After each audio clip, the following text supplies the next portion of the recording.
So here's my video of my stair remodel project. It was actually supposed to be one of my first project for my channel. However, the stairs, well, they got the best of me and I ended up putting this project on pause, completing two or three other projects, including the railing on these stairs, and then returning to this project because I couldn't run away from it any longer.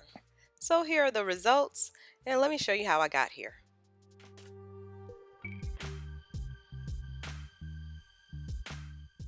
So I took a few snapshots of the products that I would need for this project.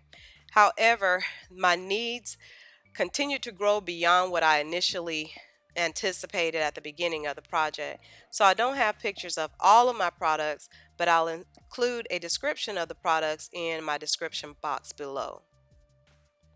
So here I am removing the staples with my needle nose pliers. This part of the project was not that difficult. I kind of enjoyed it. It's straightforward, just grip, pull, put a little energy into it, and clean up the steps. I had that little plastic cup there to collect all of the staples and pieces of rug that was left behind.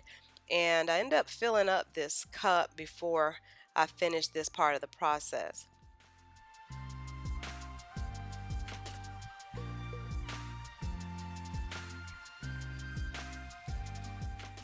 So here is where my assumptions deceived me.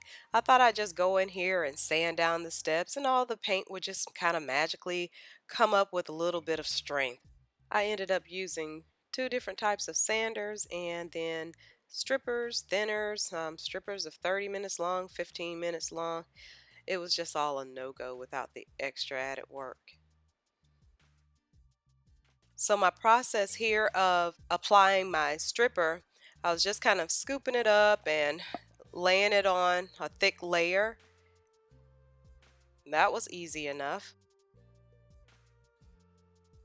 Here's where the problem came in. Well, I tried to remove the paint after my stripper sat for the 15 minutes or even longer.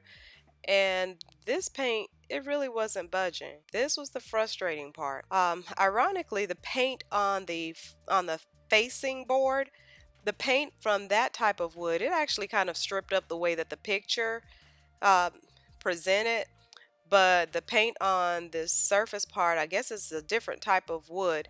It did not come up that easily. And even though the can says works the first time, in small print, it also says this step may need to be repeated depending on the amount of layers of paint. So this is where that patience come in, and sometimes I could be a little short on that, thus resulting in this chemical tear on my glove because I tried to use my fingernail to get the additional paint off. I thought that was working well. The mysterious burning under my fingernail made me think twice about that move. Here I'm using the Afterwash to just rinse off the Pro Stripper and get a clean surface again.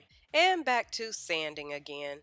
At least this time, I think if the stripper didn't actually pull up the paint, it at least kind of softened it so that when I went back over it with my sander, it kind of came off a little bit easier. At this point, I'm probably grinding down my wood a little bit, but I'll sacrifice it. So now I'm going to come back in with my pre-stain conditioner just to prepare the stairs or the wood to receive that stain a little bit better. I'll leave this on for about 15 minutes and then come in with my stain.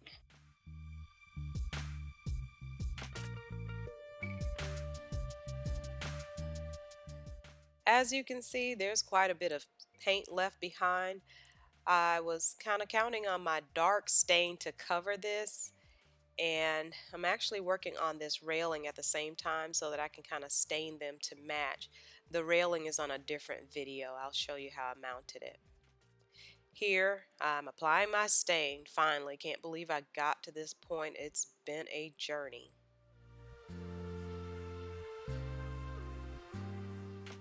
Here is where I kind of messed up. The instructions tell me to go one direction when wiping this, but I forgot about it and I just started wiping back and forth, and that's what created those spots that I I believe, more visible because of that move than they would have been had I wiped in one direction only. I fixed it by going back over it with a second coat of stain. So I came up with a routine to basically apply my stain on one step, move to the next step, and the amount of time that it takes me to apply the stain on the second step, I use that as my measuring timepiece to determine when to go back and wipe clean the previous step.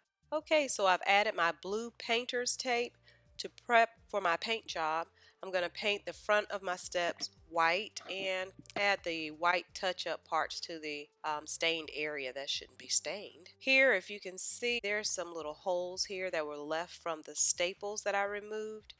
And I tried to leave it, but it looked so bad. I ended up filling it in with my wood filler. I sanded down the excess filler after it dried and painted a second coat of white, a coat of polyurethane, and voila!